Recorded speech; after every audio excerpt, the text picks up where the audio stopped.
Would you sell your best friend, just to survive one more day? This is the heartbreaking story of a man who gave up the only soul that ever truly loved him.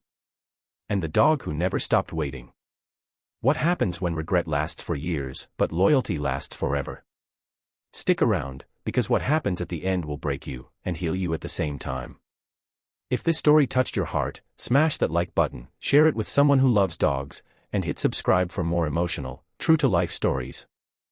The rain came down hard that night, mixing with the tears on his face. "Don't look at me like that, man," Darius whispered, kneeling beside the old crate. His hand trembled as he reached inside and touched the soft, brown fur. Max looked up at him, those big, soulful eyes glowing in the dim streetlight. No barking. No whimpering. Just a quiet stare. A question. Maybe even forgiveness. Darius had nothing left. No job. No home. No food in days.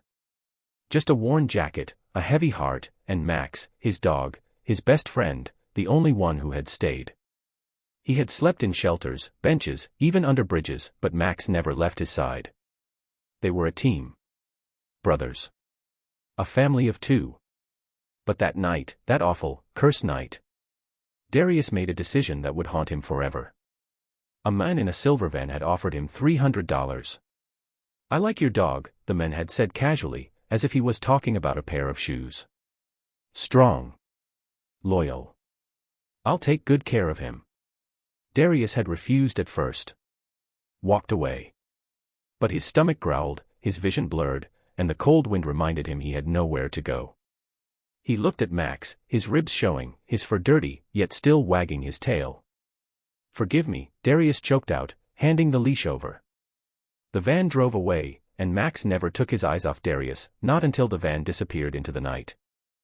3 days after selling Max, Darius sat on the curb outside a gas station, staring at the cracked pavement beneath his feet. He had food now. He had a little money. But his soul? Hollow. People passed him, some offering coins, some avoiding eye contact. But no one saw the man who had sold his only family for a meal. He thought it would get easier. He thought time would numb the pain. But the truth? It got worse. He'd wake up hearing phantom barks. He'd reach out at night, expecting to feel Max beside him. Nothing. One morning, a kid had come up to him. "Hey, mister. Where's your dog? The brown one with the happy tail." Darius smiled weakly. "He's gone." The kid tilted his head. "Did he leave you?" "No," Darius whispered, choking on his words. "I left him." That night, he walked for miles with no direction. Something inside him broke. The kind of break that doesn't heal. He stopped going to shelters. Stopped talking. He didn't want comfort. He didn't deserve it. All he wanted was one more chance. 3 years passed. Darius cleaned up. Found a part-time job cleaning up after a food truck downtown. Slept in a tiny room in a shelter with 3 bunks. He didn't have much, but he earned it this time. He didn't talk about Max. Not even once. But every time he passed a park or heard a dog bark, something in his chest twisted like a knife. Some nights he'd walk past the same alley where he had handed Max over. He'd just stand there, staring. Waiting. "Why do you keep coming back here?" an older man once asked him. Darius shrugged. "Trying to find a part of me I lost."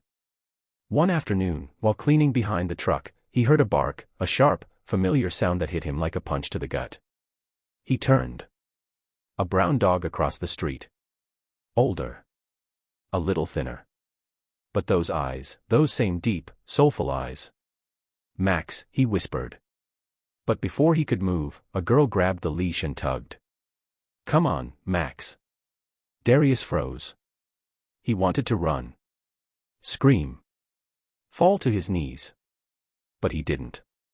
He watched as they crossed the road, his heart pounding in his ears. Max glanced back. And in that split second, everything stopped. Max stared at him. The same way he had 3 years ago. Recognition. Sadness. Something more. And then, without warning, Max yanked the leash hard and bolted, pulling the girl down. Straight toward Darius. The girl scrambled to her feet, shocked. Max, stop. But Max didn't stop. He ran full speed into Darius's arms, knocking him back onto the sidewalk. Licking his face. Crying. Whimpering. Pressing his body close. Darius couldn't breathe. Max, oh God, Max.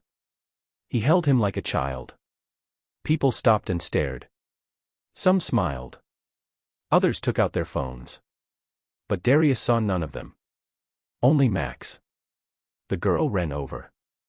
I don't understand. He's never done that before. Darius wiped his face, eyes red. His name's Max. I raised him since he was a pup. She looked stunned. I adopted him from a shelter 2 years ago. They said he was abandoned. Darius looked down. I didn't abandon him, he whispered. I sold him. Because I was starving. I thought I was saving myself, but... The girl knelt beside him. But you lost him. Darius nodded. The girl looked at Max. He never forgot you. Not once. There was silence. Then, softly, she said, do you want him back? Tears rolled down Darius's face. I don't deserve him.